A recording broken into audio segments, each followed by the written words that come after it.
Hey everybody, welcome back to the channel. It's Rob and Rob's Game Group, and in this video I'm going to be talking about house rules, and more specifically house rules that I use in basic fantasy.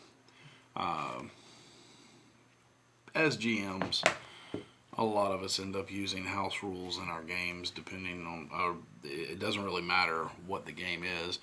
Mine pertains strictly to basic fantasy because that's what this video is about. But I use house rules in a lot of games that I do. So I have 10 house rules that I use, and I'm going to go over them. And one of them is probably going to get me a lot of flack from the community, but that's okay. That's why I'm here. So the number one house rule that I use when it comes to basic fantasy is that when I am doing combat, each group of the same type of monster gets one initiative die. I don't roll initiative for each individual monster. Mainly because it just gets to be a lot to keep up with, and for me it's easier for, okay, so my 10 skeletons go on this number, my 5 zombies go on this number. So I keep it simple like that. Also in combat, when I have a tie on initiative, I like to give my players the benefit of going first. So if any of my heroes tie with any of the monsters, then the way I break it down is the heroes will go before the monsters do. So that's number 2. Number 3 is I allow my PCs to move through friendlies when moving, but not through enemies. Now, if moving through a friendly PC to another space would cause them to move through a space where they could get a parting shot from an enemy, then they still take that parting shot. But they can move through friendly figures, and this is playing obviously with miniatures on the table, but they can move through friendly figures at no penalty. Number 4 concerns line of sight.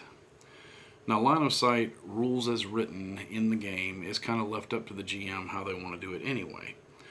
I don't really worry about it a whole lot, meaning that friendlies don't get in the way unless they are actually engaged with the target. Then a miss on the target could hit the friendly.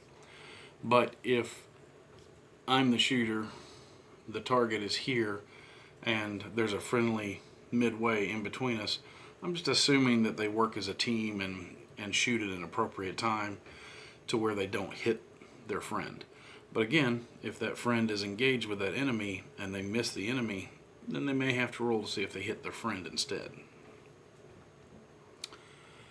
Number 5, I run 2 different types of games when it comes to basic fantasy.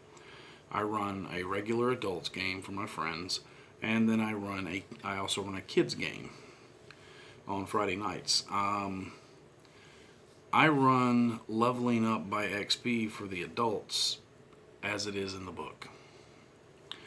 But when it comes to the kids, I use more of like D&D's milestone system, where I just tell them occasionally, okay, you guys have progressed far enough in the story, you level up.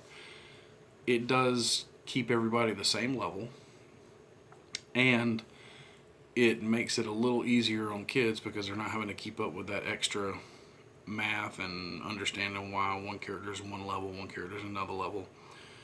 It just makes the game flow easier for the kids.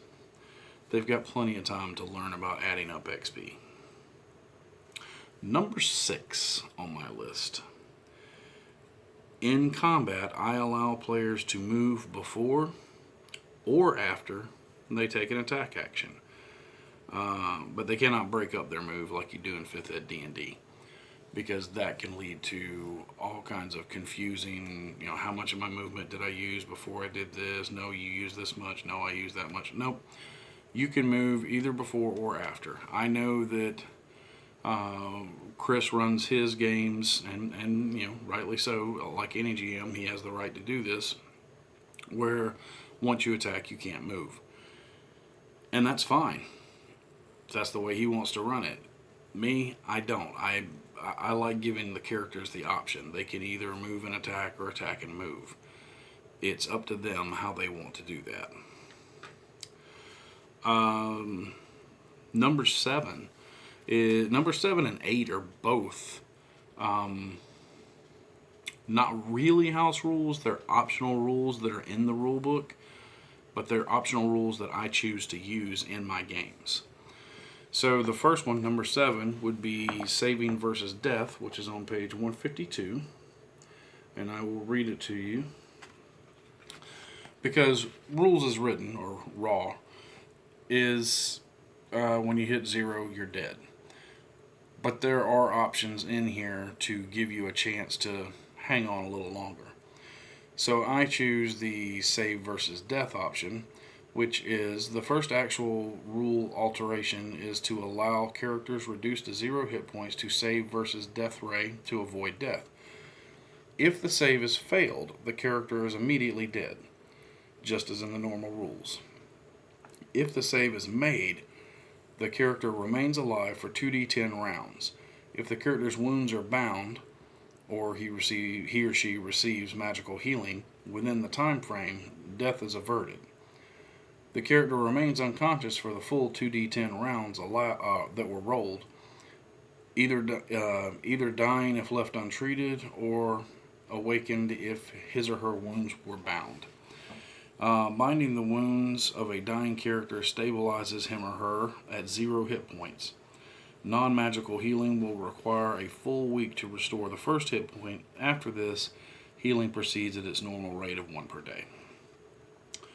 Magical healing will restore the character to whatever total is rolled on the healing roll, as long as it doesn't go above their normal maximum. Note that any spellcaster reduced to 0 hit points who subsequently survives loses all remaining prepared spells. This rule might be combined with the suggestions under Raise the Dead above. But it gives them a chance, because I want my game to be very old school, very gritty, and very grim, and that's the feeling I'm going for. So death needs to be a very real option. And we've played a few games where they've already experienced that it is a very real option. House rule number 8 is also an optional rule, which is the save versus die against poisons. Also starting on page 152, save or die poison. Poisons, as described in the encounter and monster sections, kill characters instantly. Game masters may find this makes the mortality rate of player characters a bit too high, and it can.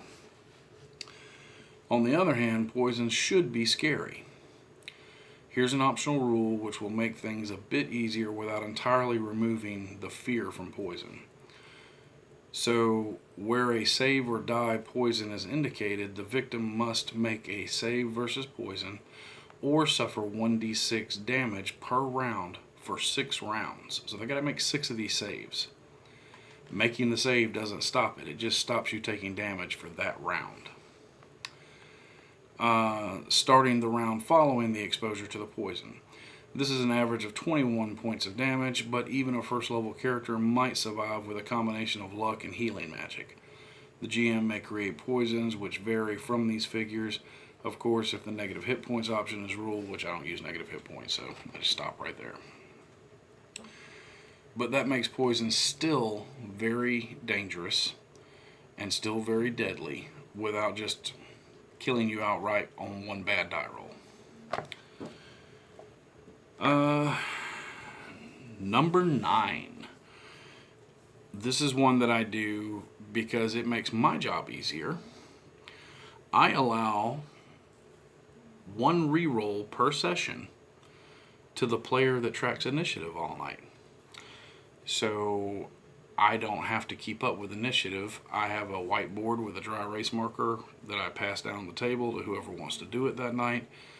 And whoever wants to keep up with initiative each time we go into combat, they're going to get a free reroll that night. Which means that most of the players want to do it, so they tend to space it out and pass it around. It's not just one person doing it every week. Number 10. This is my final house rule. And this house rule is one that's going to drive some grognards crazy. And that's okay. That's alright. That is that in my games, clerics can use edged weapons. I know, right? So how did this come about? First of all, the fact that somebody is a cleric and has no ability to pick up a sword and swing it, but they can pick up a hammer or a mace and swing it, just seems stupid to me. I understand that it's cool if your group likes playing it like that. I don't. I hate that. I think it's dumb. It doesn't make any sense to me. And the flip side of that is very self-centered. I have a lot of really cool cleric-looking figures, holy warrior-looking figures that have edged weapons. And I hate putting that figure on the table and going, well, that looks like you, except that you have a warhammer, not that sword. The damage difference is not that big between them, and it's a holdover from old school D&D, and I understand that Basic Fantasy is a retro clone of old school D&D, and that's fine. I love that about it. But this is one particular thing that just gets under my skin. It always has. And in my games, it's a no-go. If you want to be a cleric and you want to have a short sword, that's fine. I don't care. It doesn't bother me at all. And that is my 10 house rules that I use in my Basic Fantasy games. The biggest thing to remember is that, and I've heard, I think Chris did a video on I'm talking about Chris Gonerman, the guy who wrote, he's the main writer for the Basic Fantasy game. He does some really good videos. You should go check his videos out. I think he did one on GM Fiat. But I've seen several on that, and they talk about how they've taken that away in more modern versions of the game by giving more power to the players, less power to the GM. Well, at the end of the day, it doesn't really matter what game it is. You laid down your hard-earned money for the game, brought it home, read it, set it up, wrote adventures, bought adventures, whatever, and prepared to run for your group. You have the final say in that. Whether the book tells you you do or not, you have the final say in how that game goes.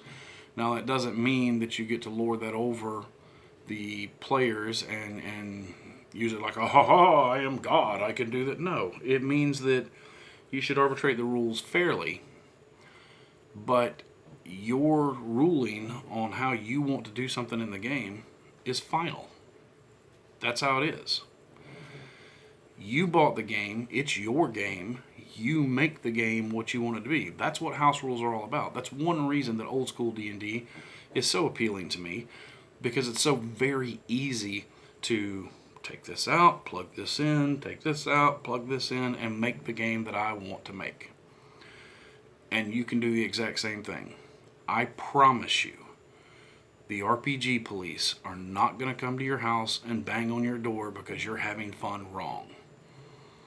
As long as you're having fun, you're doing it right. So hey, for those of you who play Basic Fantasy, I definitely want to hear these, what house rules you have. Put them in the comments. But any other fantasy game that you guys play, put in the comments what kind of house rules you use for that. Because I always find people's house rules to be interesting. I like reading them. Whether I use all of them or not, I still like reading that kind of stuff. And I'd love to have some discussion about it. So that's pretty much it. It's a fairly short video. Don't have a whole lot to talk about. Just wanted to kind of touch on house rules a little bit because I've seen some of it come up in discussion on Facebook and whatnot. Speaking of, if you'd like to discuss this or other games on Facebook with me, you can find me at Rob's Game Group on Facebook. If you enjoy these videos, then please consider becoming a subscriber and join in the Rob's Game Group community. Hit the notification, but most importantly, hit the like button because that's what helps circulate the videos. And that's all I've got on this for right now. Until next time, good gaming. and good luck.